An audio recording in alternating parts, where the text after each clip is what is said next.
দেখুন, আজ পশ্চিমবঙ্গ রাজ্য বিধানসভায় বিজেপি সরকার, নতুন সরকার, তাদের মুখ্যমন্ত্রী শুভেন্দু অধিকারী, তাদের অর্থমন্ত্রী স্বপন দাশগুপ্ত, মাননীয় অর্থমন্ত্রী যে বাজেট পেশ করেছেন সেই বাজেট সম্পর্কে আমাদের প্রাথমিক কিছু বক্তব্য। প্রাথমিক, আমরা আবার বলছি প্রাথমিক, কারণ এই বইটিতে আমরা সম্পূর্ণ চিত্র পাইনি। সেই কারণে আনুষঙ্গিক যে নথিপত্র আছে সেগুলি দেখে আমাদের নেতৃত্ব পুরোপুরি এই বাজেট প্রস্তাবকে বিশ্লেষণ করবেন। কিন্তু মোটের উপর আমরা যেটা বলছি যে একটি নতুন সরকার সবে তারা শপথ নিয়েছেন, বাজেট করছেন। এর আগেই ভোট অন অ্যাকাউন্টের সময় প্রাক্তন বা বিদায়ী সরকার রাজ্যের উন্নয়নে একগুচ্ছ প্রস্তাব তারা রেখেই গেছিলেন। তো এখন নতুন সরকার যে বাজেট প্রস্তাব আজ পেশ করেছেন, আমরা তার উপর প্রাথমিক কিছু প্রতিক্রিয়া জানাচ্ছি। বিস্তারিতটা বাকি নথিপত্র দেখে দলের তরফে আমরা যথাসময় বলবো। আমরা প্রথমেই বলি, যেহেতু নতুন সরকার এবং তারা সবেমাত্র এসেছেন, ফলে আমরা এই সরকারকে কিছু সময় দিতে চাই। এই সরকারকে আমরা সময় দিতে চাই, অর্থাৎ এই বাজেট বইতে এমন অনেকগুলি বিষয় আছে যেগুলি সম্পর্কে সর্বভারতীয় তৃণমূল কংগ্রেসের তরফ থেকে আমরা কিছু কথা বলতে পারি, কিন্তু আমরা সবটা বলার পক্ষে নই। কারণ একটি সরকার সবে এসেছেন, তাদের মুখ্যমন্ত্রী, তাদের অর্থমন্ত্রী, তারা কিছু প্রস্তাব পেশ করেছেন।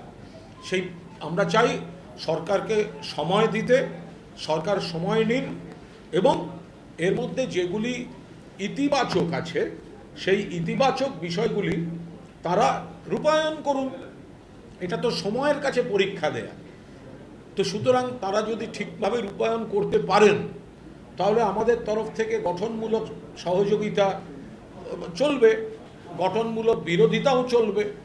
কিন্তু যদি এটা ইমপ্লিমেন্ট করতে গিয়ে দেখা যায় যে বাজেট পুস্তিকায় যা বলা হয়েছে তার সঙ্গে সঙ্গতিপূর্ণ হচ্ছে না কাজ, সেক্ষেত্রে আমাদের কিছু বক্তব্য থাকবে। আমরা শুধু এই কথাটা বলি যে বাজেট পুস্তিকাটি আজ যেটুকু বাজেট পাঠ করেছেন তাতে অনেক ধরনের খরচের কথা বলা হয়েছে এবং যেখানে কিছু মানুষের আয় বৃদ্ধির বিষয় রয়েছে, আমরা নৈতিকভাবে সেই আয় বৃদ্ধির অংশ আমরা সমর্থন করছি।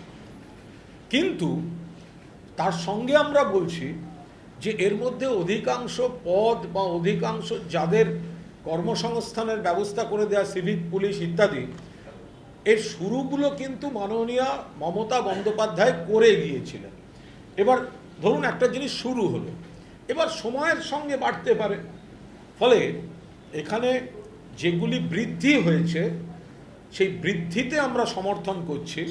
কিন্তু বৃদ্ধির ভিত্তিপ্রস্তরটা মমতা বন্দ্যোপাধ্যায় বহু পরিবারে, বহু কর্মসংস্থানের মধ্যে দিয়ে তিনি স্থাপন করে গিয়েছিলেন, সেটা কিন্তু ভুলে গেলে চলবে না। দুই, যদিও মাননীয় অর্থমন্ত্রী বলেছেন ডবল ইঞ্জিন সরকার, তার সুবিধাটা তারা নিতে চান, কিন্তু এই যে বইটি, এই বইটির মধ্যে এতবার কেন্দ্রীয় সরকারের উল্লেখ আছে, তাতে মাঝে মাঝে বিভ্রান্তি হচ্ছিল যে আমরা রাজ্য বাজেট শুনছি না কেন্দ্রীয় বাজেটের রাজ্য সংস্করণ শুনছি। অর্থাৎ কেন্দ্রীয় বাজেটে যে কথাগুলি বলা হয়েছে, যে বারবার কেন্দ্রীয় বাজেট নির্ভর এই রাজ্য বাজেট হয়েছে, মমতা বন্দ্যোপাধ্যায়ের ক্ষেত্রে ছিল আত্মনির্ভর বাংলার বাজেট। কারণ মনে রাখতে হবে, মমতা বন্দ্যোপাধ্যায় সরকারকে প্রাপ্য যে টাকাটা সেটা কেন্দ্রীয় সরকার দেয়নি। আবাসের টাকা দেয়নি, 100 দিনের টাকা দেয়নি, 2 লক্ষ কোটি টাকার বেশি রাজ্যের প্রাপ্য দেয়নি। প্রাকৃতিক বিপর্যয়ের সময় অন্য রাজ্যকে দিয়েছে, এ রাজ্যকে দেয়নি। ফলে মমতা বন্দ্যোপাধ্যায়কে যে বাজেট করতে হয়েছে, এত মানুষের কাছে যেতে হয়েছে, সেটা মূলত আত্মনির্ভর বা স্বনির্ভর বাংলা ছিল। কিন্তু এই আজকের বাজেট যে পুস্তিকা, তাতে এখনো পর্যন্ত আমরা বাকি নথিগুলি নিশ্চয়ই দেখব, এখানে খরচের কথা বলা আছে, কিন্তু টাকাগুলি কোথা থেকে আসবে, অর্থাৎ সরকারের আয় কি, সেটা কিন্তু এই বাজেট পুস্তিকায় একেবারেই স্পষ্ট নয়।